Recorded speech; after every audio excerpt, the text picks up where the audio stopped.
Coming to you from the Deep South, this is the Blue Collar Leadership Podcast.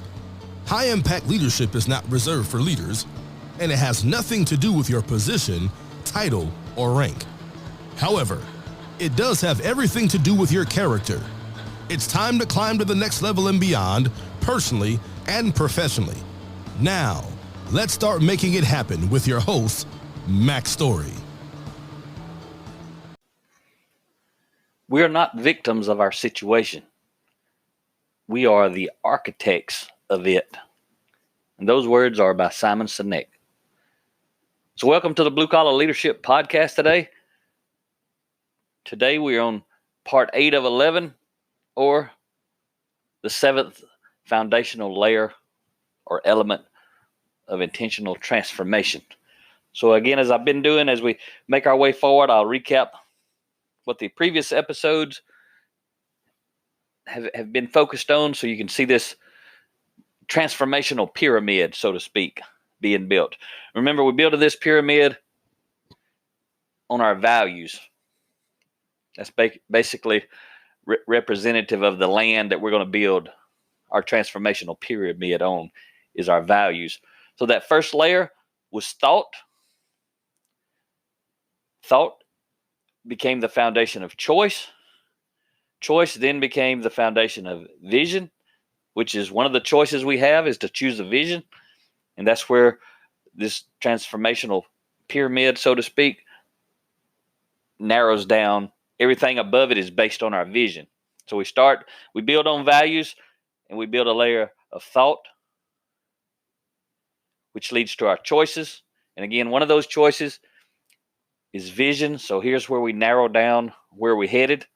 So that vision becomes the foundation of hope. Then layer 4, hope, becomes the foundation for sacrifice. Sacrifice is the foundation of discipline. And discipline is the foundation of growth. So growth is layer 7. And that's what we're going to talk about today. And growth becomes the foundation of change. And you see, you can change without growing. However, you can't grow without changing. And again, remember, vision, when we talked about vision, that's where we set in our direction. So we're not just looking for any change. We're looking for change relative to our vision. We're looking for growth relative to our vision. So again, discipline is the foundation for growth. And again, that's growth relative to our vision, intentional growth. And that growth will become the foundation for the next layer, which we'll talk about next episode, which is change, positive change relative to our vision. You can create change or be impacted by change caused by others. And change may, and often does, just happen. Most change is outside of your control. So that opening quote I shared with you from Simon Sinek, we're not victims of our situation, we are the architects of it. That's what this entire transformational book is about. And again, if you haven't purchased the book yet, I'm telling you, you need to go get it. The thing is full of roadmap and guide material for leading yourself through personal transformation. I've had a lot of people who've read this book tell me about the impact it's had on them, and it's pretty profound. But again, I'm giving you some good stuff on the podcast for free, or you can go take it to the next level, invest in the book. So think about it. Growth is much different than change, because most change is outside of your control. But growth is much different. Growth doesn't just happen. It doesn't simply come with age. If it did, all of the older people would be more successful than all of the younger people. But that's simply not how it works. You must make a choice to be intentional about your growth. And see, humble people understand the more they learn, the more they realize what they have yet to learn. They know they'll never learn it all, And they also know this key fact: growth creates options. And I'm telling you, if you want more options in life, all you got to do is get intentional about growth. Growth creates options. Don't worry about a raise. I see so many people who could be growing. I've met them all throughout my career. They've missed so many opportunities because they worried about getting a raise before they want to do the job. It's crazy to me because I understand that growth creates options. I understand when I raise my hand and I take responsibility for doing a job, yeah, maybe they ought to pay me more. I could care less about them paying me more. And I ain't speaking just to be speaking. This is what most of my career was based on, asking for more responsibility. Because what I knew is I get paid eventually for the experience, or you can use the word here where I'm using growth, that happens when I take responsibility. Someone recently asked me, how do I go about a conversation when I'm being offered a promotion? How do I engage in the conversation about what I'm going to get paid? I said, well, I'm a bad person to be asking for advice on that, because I wouldn't ask about the pay.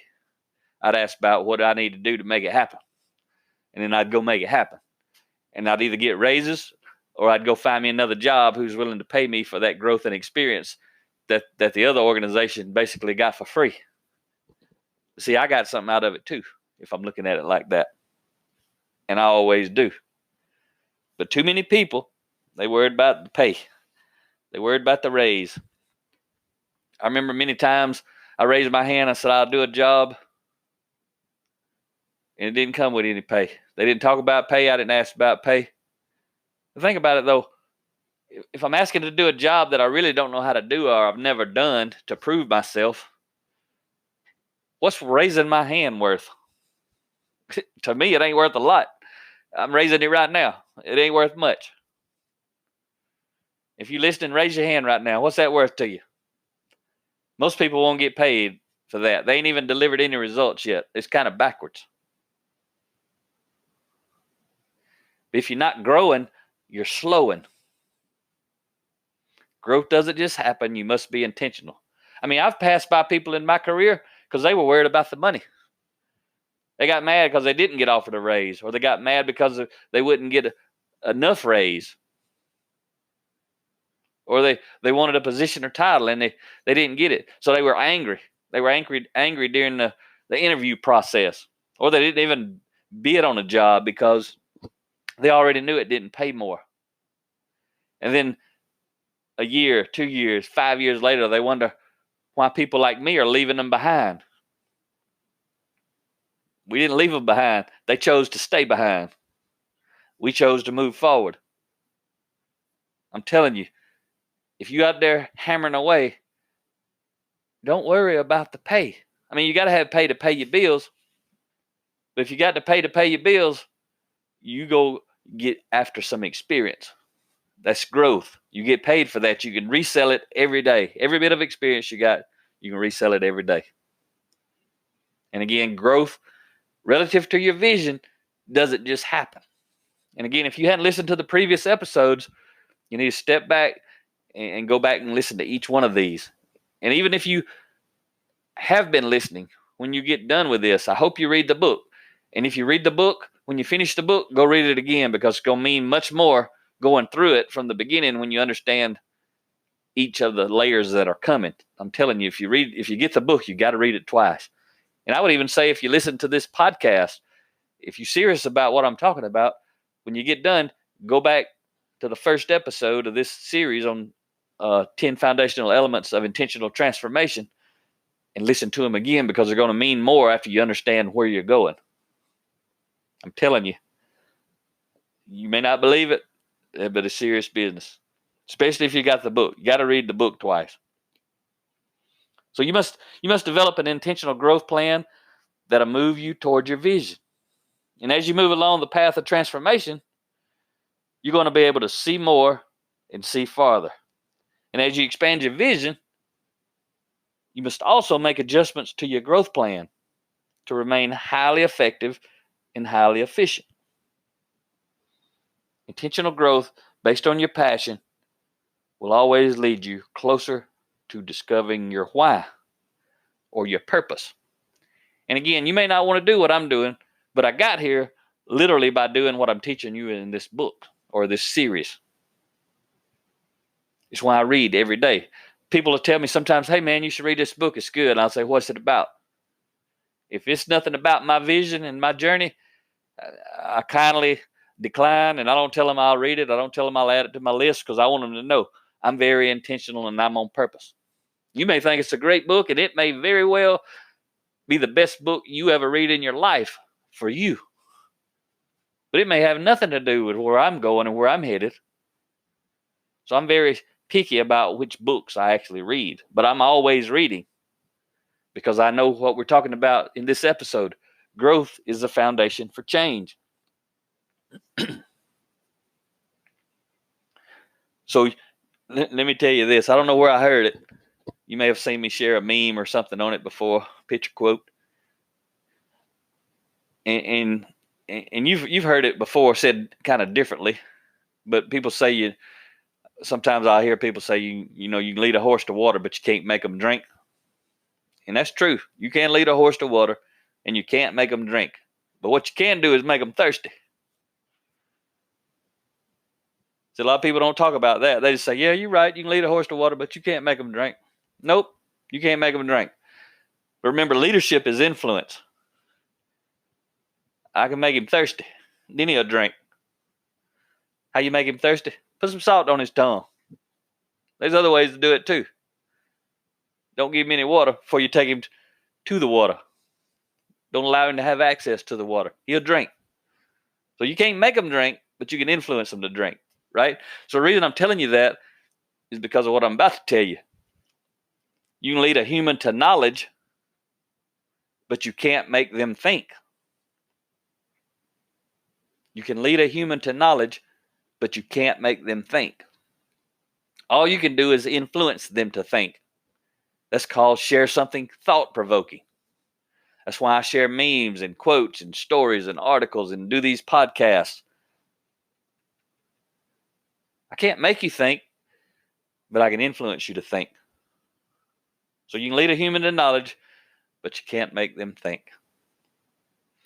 So when we talk about growth, a lot of times people ask, what are my goals? I got some goals out there, but I don't see it like everybody else sees it. I say that you'll be much more effective if you're primarily growth oriented and secondarily goal oriented. And that's a lot different than a lot of people say. You got to set goals. You got to set goals. So that doesn't, what I'm saying doesn't mean you don't set goals.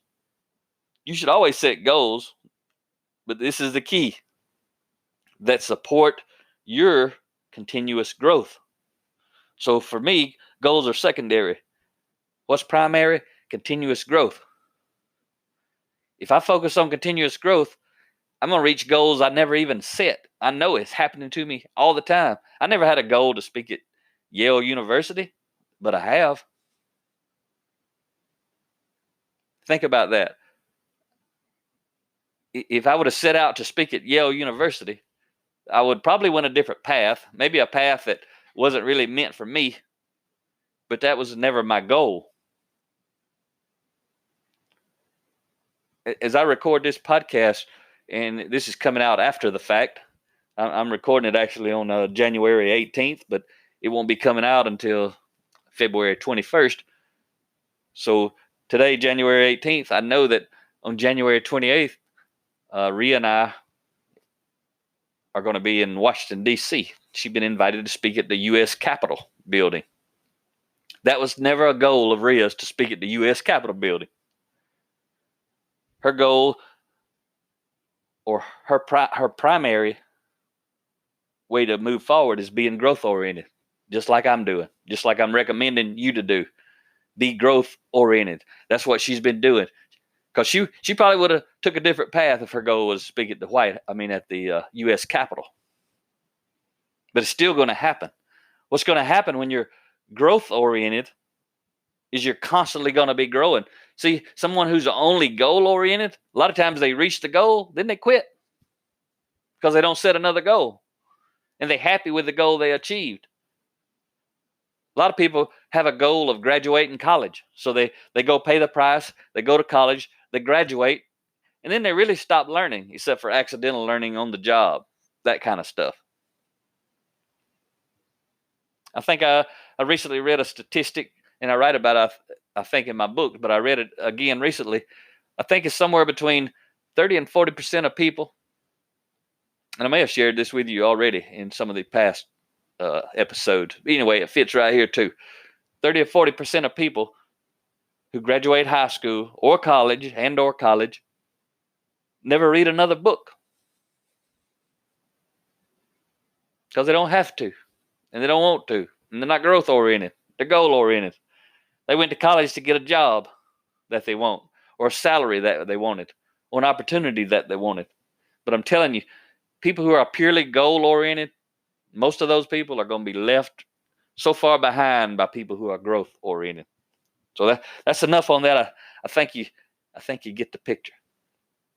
But our character determines how we learn, what we learn, how much we learn, why we learn. So character is a key component. Regardless of what you want to do in life, you've got to be studying personal growth, leadership development content, because it's all about influencing yourself and influencing others. Regardless of what profession you want to be in or what kind of job you want to have, influence is the key to your success. It's the foundation for your competency.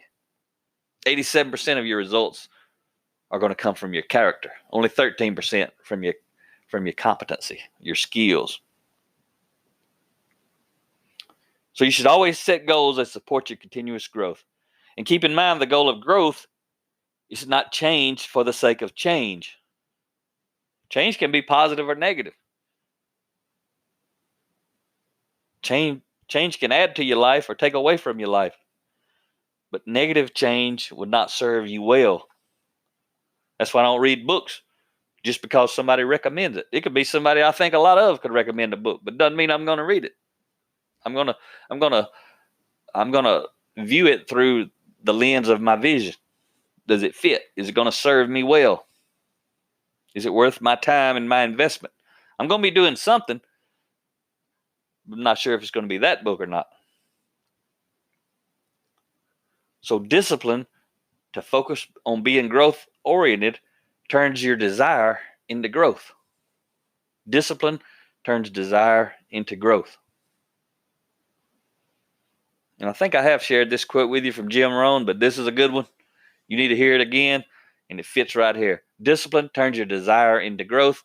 Jim Rohn says this: the pain of discipline weighs ounces. Regret weighs tons. The pain of discipline weighs ounces. Regret weighs tons. That's a powerful little quote there from Jim Rohn. So the goal of growth is positive change. What determines if change is positive? It moves you closer to realizing your vision, creating your preferred future, and allows you to live the life more closely aligned with your purpose. See, a lot of people say, I don't know my purpose. I don't either. That's why I'm still growing. But I'm telling you, what I have, it's kind of like a funnel. When you don't really know your purpose, you're at the top of the funnel. You're at the wide end of that funnel, and you're bouncing back and forth, maybe all over the place. You'll do like I used to do. I'll take any job somebody wanted to give me, especially if I could gain some experience or paid more or both. Either way, I'd take a job. If a leader asked me, I'd do the job. One reason I wanted to build trust and confidence in the leader. They believed in me. They needed me. I wanted to go do that. I'd do whatever they ask. That's when I was on the wide end of the funnel. But further into my career, as I kept growing and I kept figuring out what I was passionate about and what I liked to do and what I wanted to do, I was narrowing down. So I was going deeper and deeper into that funnel. You could think of that funnel kind of as the funnel to vision. What comes out the other end is going to be vision, but it's got to go from wide to narrow to narrow to narrow, and then it gets to that pinpoint of that funnel. And that's what I've been doing. I'm still doing it, but I'm much, much farther. And so into my career, when I got into lean manufacturing and process improvement, I got asked to do some other things, and I didn't want to do those things anymore because I had figured out what I was passionate about. I wanted to do lean manufacturing process improvement. My boss was asking me to do other things, and maybe his boss was asking him to get me to do other things. I don't know that far up the chain. All I know is I was being asked to do other things. And in the past, I would have jumped all over it because they were good things, and I could have learned some more and gained some more experience, different experience. But what I knew is I wanted to gain more experience, but relative to where I wanted to go. Where they wanted me to go is not where I wanted to go. So that's when I resigned. I started my own lean manufacturing consulting business. Because if I couldn't play on the team for the coach in whatever position he wanted me to play, I didn't need to be on his team. I didn't need to let him and the rest of the team down by standing on the sideline when he wanted me on the field. So I got off the team. And then I kept growing. I kept learning. And that's how I got into leadership development. I thought when I got into lean manufacturing, I was there. But because I'm focused on continuous growth and not goal-oriented, the goal wasn't to have my own business doing lean manufacturing. The goal, and I hadn't read this stuff at that time, any of this kind of stuff, but I knew it somehow. The goal was to go and grow and learn in my lane. I didn't know where it's going to take me. Right now, I don't know where this is going to take me. I have no idea. I just keep reading. I keep doing. I keep reading. I keep doing. I learn. I get new experiences. I speak all over the place. I've already been in Guatemala. I've got an invitation to go to Canada.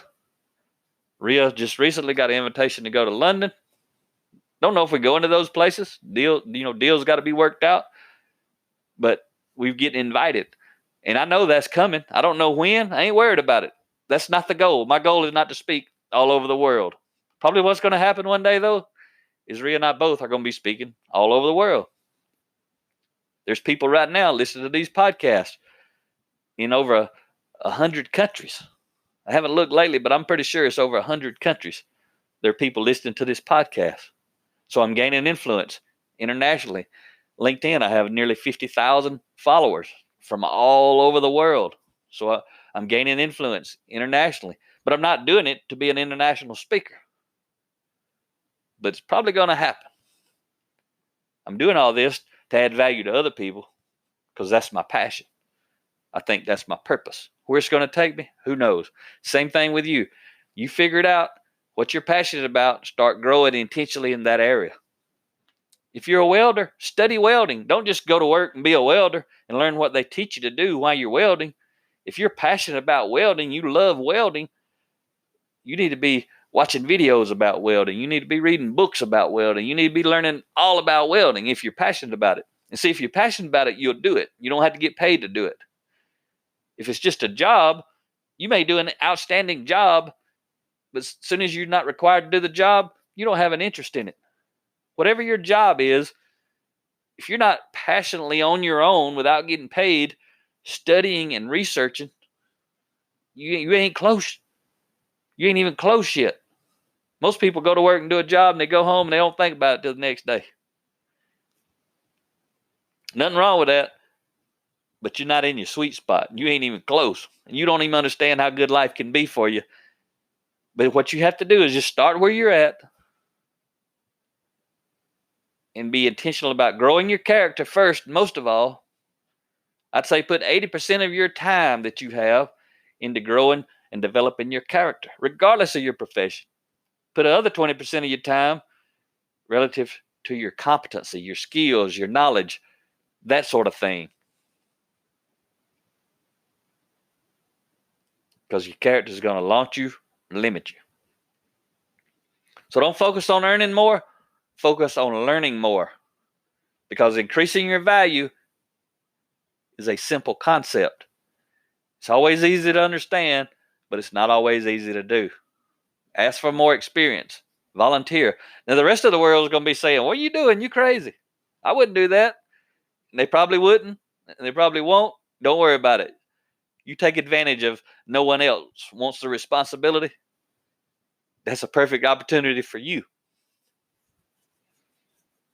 And if you don't know where you want to go, you don't have a lane, do like I used to. Hold your hand up, accept any kind of responsibility you'll get, and then you'll discover something you really like doing. You're passionate about it, and you'll get better at it and better at it. You'll just keep going down inside that funnel I was describing. So the most important person you'll ever influence is yourself.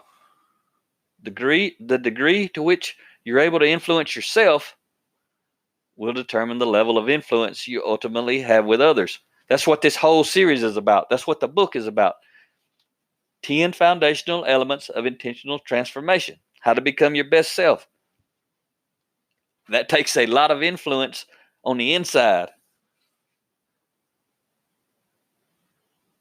And it's really about hope and belief. And we've covered a lot of that in the series already. And Henry Cloud says, where there is no belief or hope for growth to be real, it is no longer attempted. People or organizations enter into a state of sameness, and as we have seen, that is really when things are no longer alive. Death is taking over, not growth.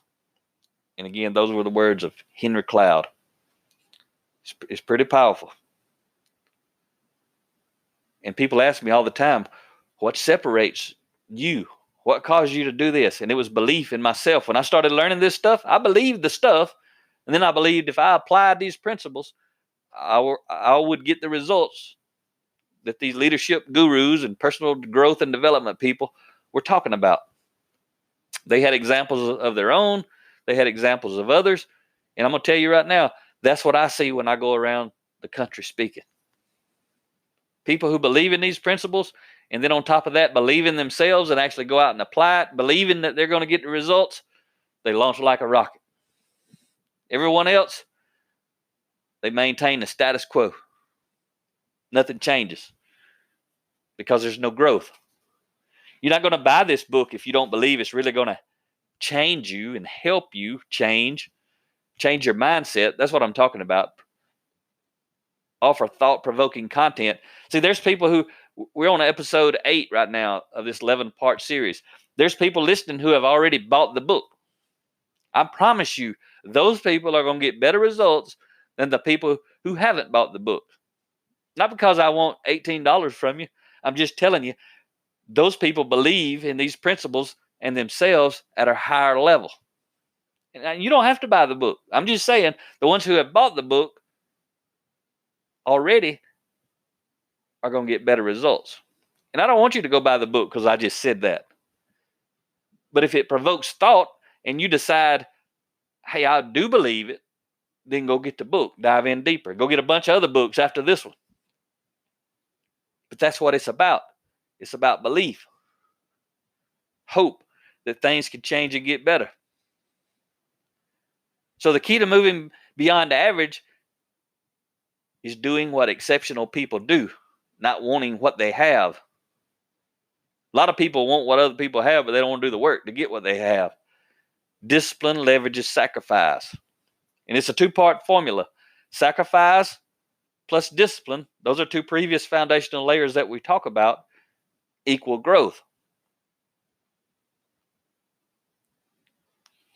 And so we're about to wrap up this chapter, but if you're not growing, you're slowing. I'm going to end on a quote from John Maxwell. It's a little bit long. Here we go. When I go through change, it is because I am passive. I accept it as an inevitable. So I sigh and say, I hope this comes out all right. When I grow through change, I become active. I take control of my attitude, my emotions. Years ago, I determined that while others may lead small lives, I would not. While others may become victims, I would not. And while others will leave their future in others' hands, I will not. And while others go through life, I will grow through it. That's my choice, and I will surrender it to no one. Again, those are the words of John C. Maxwell. Talk to you next time.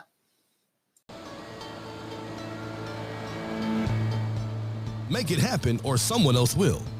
It might as well be you. Are you serious about taking your career and your life to the next level and beyond?